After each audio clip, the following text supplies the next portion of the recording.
Question number 11 में सम of A B के terms का फॉर्मूला दिया है 4n माइनस एन स्क्वायर और उसमें फाइंड करना है first term, sum of two terms, second terms, third terms, 10 terms and n terms. तो सबसे पहले फर्स्ट टर्म्स या sum of first terms find करने के लिए n के वैल्यू को पुट करते हैं। S1 माने फर्स्ट टर्म फाइंड करेंगे 4 × 1 - 1 का स्क्वायर, 4 - 1 = 3।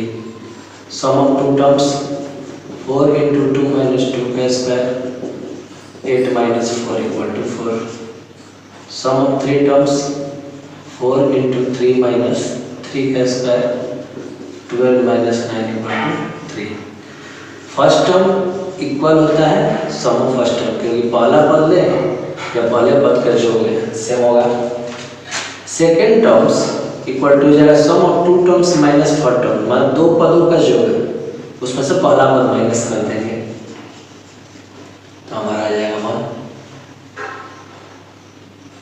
तो हमारे पास a1 हो गया 3, a2 हो गया 1, तो d इक्वल टू जाएगा a2 - a1 = -2। अब फाइंड करना है थर्ड टर्म्स, a + 2d, 3 + 2 × -2 मतलब 3 - 4 = -1। उसका फाइंड करना है 8a, a + 9d, 3 + 2 × -9, 3 - 18 = -15।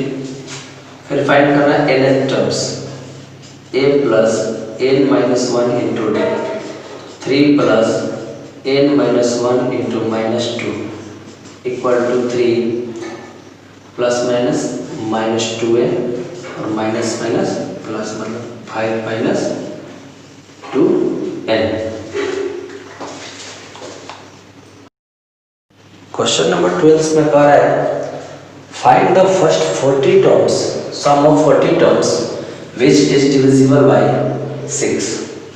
Which is divisible by 6 मतलब जो 6 से डिवाइड हो, that means a = 6, d = 6, number of terms 40 दिया है। इसका सम फाइंड करना है, Sn = n/2 × 2a + n - 1 × d, 40/2, 2 × 6, 40 - 1 × 6 हो जाएगा 20, 12 + 39 × 6, 20, 12 + 9 = 54, 5, 23, 20 × 6, 4, 2 मल्टीप्लाई कर देंगे, 6 × 12, कैरी 1, 8 और 1 9, 2 × 2 = 4।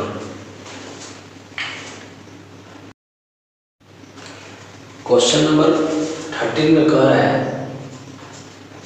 Find the sum of 15 terms of an AP which is multiple of 8। मतलब AP की 15 पदों का योग याद करना है जो 8 से डिविजिबल हो, that means 8, 16, 24, 15 टर्म्स का सम फाइंड करना है। a = 4, a = 8, d = 8 और n = 15। सम ऑफ टर्म्स का फॉर्मूला यूज करेंगे, n/2 × 2a + n - 1 × d, 15/2, 8 × 2, 15 - 1 × d का वैल्यू 8, 15/2, 16 + 14 × 8, 15/2, 16 + 112, 15/2 × 8, 21, 64 मल्टीप्लाई करने पर आएगा -960।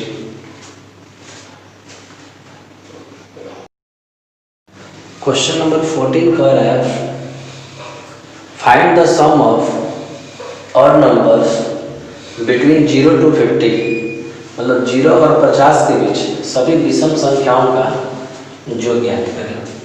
विषम संख्या स्टार्ट होती है 1 से, 1 3 डॉट डॉट डॉट हो जाएगा 49, a equal to 1, an equal to 49, d equal to 3 minus 1 equal to 2। सबसे पहले उसके टर्म्स निकालेंगे, कितने टर्म्स है, a plus n minus 1 into D, 49 equal to 1 plus n minus 1 into 2, 49 minus 1 n minus 1 into 2, 48 equal to n minus 1 into 2 से 24 times 24 plus 1 equal to n, that means n equal to again 25।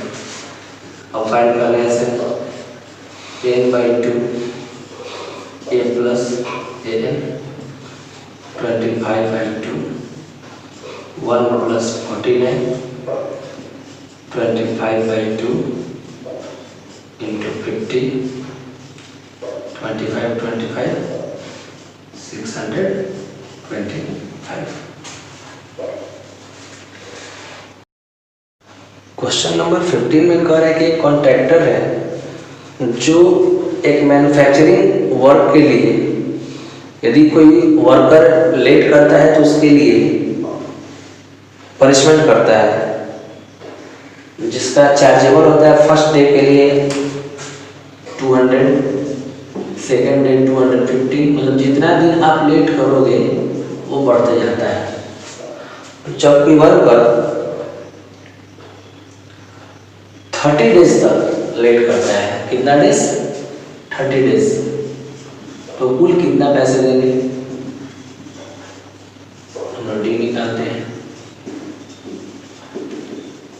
कुल कितना, sum of मनीज n by 2 2a plus n minus 1 into d, 30 by 2 2 into 200 plus 30 minus 1 into 50, 50 times में 50, 400 plus 29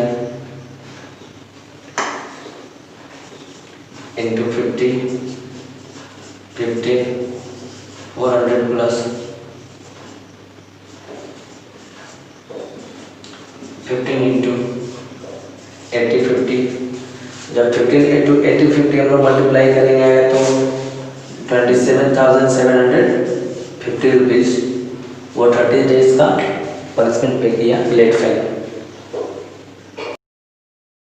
question number 16 का है कि एक school में मतलब प्राइस दिया जाता है, बच्चों कोई चीज़ बनाते हैं तो टोटल प्राइस कॉस्ट है 700 और उसे डिवाइड करना है 7 स्टूडेंट्स में। Number of students